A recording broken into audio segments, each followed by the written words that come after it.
En la historia de Rusia existe un nombre que todavía provoca una mezcla de miedo, fascinación y debate entre historiadores. Iván IV, conocido para siempre como Iván el Terrible.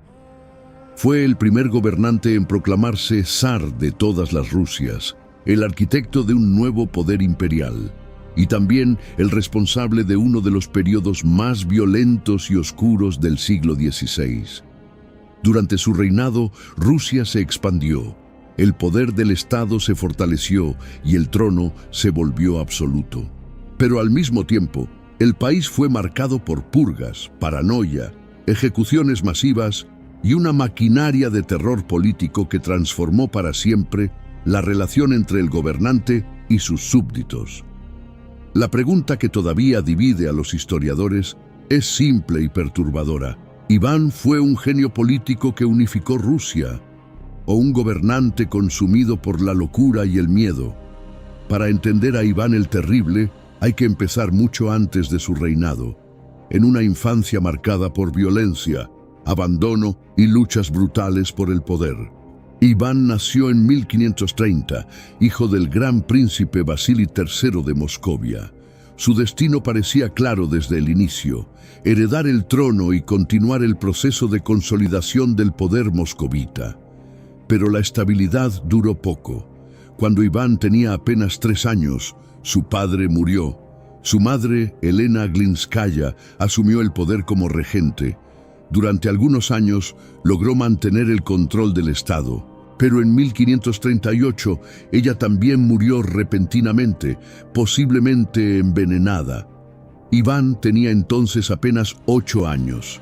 Con la muerte de su madre, el joven heredero quedó atrapado en un mundo dominado por familias nobles rivales, conocidas como los boyardos. Estas poderosas casas aristocráticas comenzaron una lucha feroz por el control del gobierno, utilizando al niño zar como una simple pieza política. La infancia de Iván transcurrió dentro del Kremlin, pero lejos de cualquier estabilidad. Los boyardos lo ignoraban, lo humillaban y a veces lo dejaban prácticamente abandonado. Los relatos de la época describen a un niño solitario, lleno de resentimiento, que observaba en silencio cómo los nobles conspiraban y luchaban por el poder. Ese ambiente dejó marcas profundas. Iván creció rodeado de intrigas, traiciones y violencia política. Según algunas crónicas, desarrolló comportamientos cada vez más oscuros desde muy joven. Hay relatos que lo muestran maltratando animales o mostrando estallidos de ira impredecibles. Para muchos historiadores, ese periodo fue fundamental para entender al gobernante que vendría después. En 1547, a los 16 años, Iván tomó una decisión que cambiaría la historia rusa. Se coronó como zar de todas las Rusias. El título no era solo simbólico. Hasta entonces, los gobernantes de Moscovia habían sido grandes príncipes. Iván adoptó deliberadamente el título de zar, una palabra derivada de César, que evocaba la autoridad imperial de Roma y Bizancio. Con ese gesto, Iván afirmaba algo muy claro: el poder del gobernante ruso sería absoluto. Los primeros años de su gobierno no parecían anunciar el terror que vendría después. Iván se rodeó de consejeros reformistas y comenzó una serie de cambios administrativos y legales. Se promulgó un nuevo código de leyes, se reorganizó el ejército y se fortalecieron las instituciones del Estado. Durante ese periodo, Rusia también inició una expansión territorial significativa. En 1552, Iván lanzó una gran campaña militar contra el Kanato de Kazán, un poderoso estado tártaro heredero de la Horda de Oro. La campaña fue brutal, pero decisiva. Tras un asedio sangriento, Kazán cayó. Años después, otro estado tártaro, el Kanato de Astracán, también fue conquistado. Con estas victorias, Rusia aseguró el control del río Volga y abrió el camino para su expansión hacia Siberia.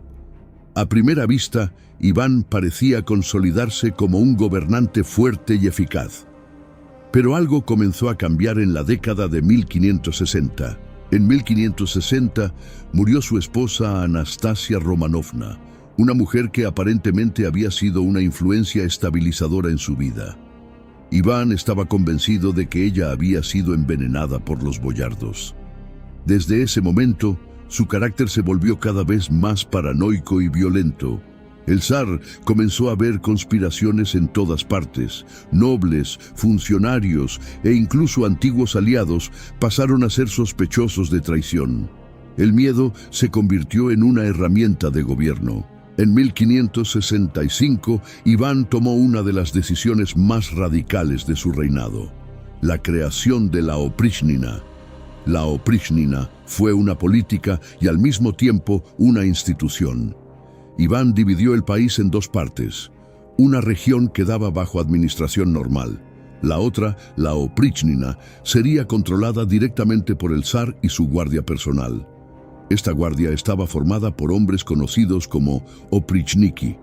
Vestían de negro, montaban caballos negros y llevaban símbolos macabros: cabezas de perro y escobas colgadas de sus monturas. El mensaje era claro: su misión era olfatear traidores y barrerlos del reino. Los oprichniki actuaban con una autoridad prácticamente ilimitada. Podían arrestar, torturar y ejecutar a cualquier persona sospechosa de deslealtad. Las confiscaciones de tierras eran comunes y muchas familias nobles fueron destruidas. El terror se convirtió en una política deliberada del Estado. Uno de los episodios más brutales de ese periodo ocurrió en 1570, en la ciudad de Novgorod. Iván sospechaba que la ciudad planeaba traicionarlo y aliarse con el reino de Polonia-Lituania. Decidió actuar antes de que cualquier conspiración pudiera materializarse. El zar y los oprichniki marcharon hacia Novgorod en pleno invierno. Durante semanas la ciudad fue sometida a un régimen de terror. Los relatos hablan de ejecuciones masivas, torturas públicas y miles de muertos. Muchos habitantes fueron arrojados al río Volkhov helado. Monasterios y casas fueron saqueados. La economía de la ciudad quedó devastada.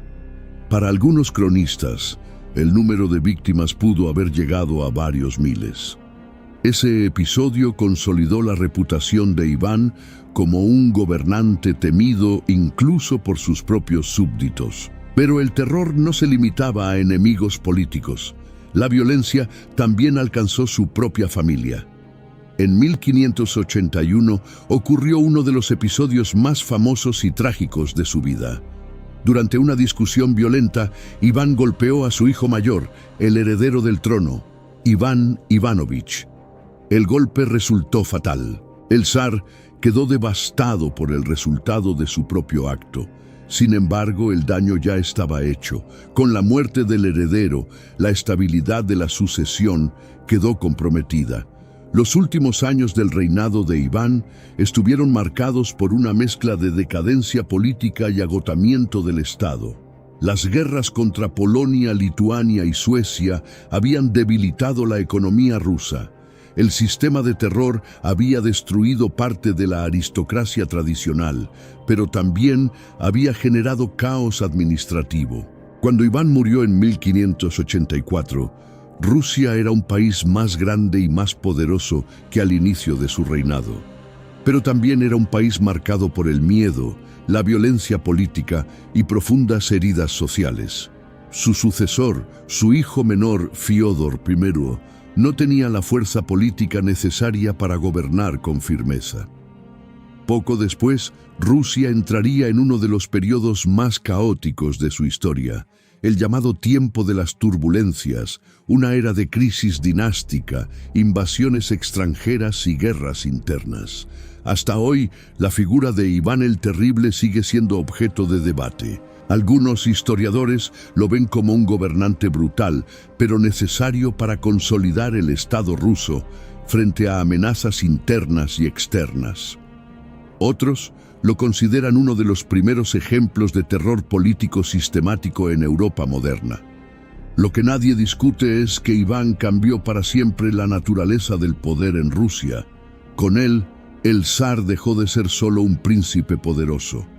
Pasó a convertirse en una figura casi absoluta, temida, impredecible y capaz de moldear el destino de millones. Y en ese proceso, la línea entre autoridad y terror se volvió peligrosamente delgada.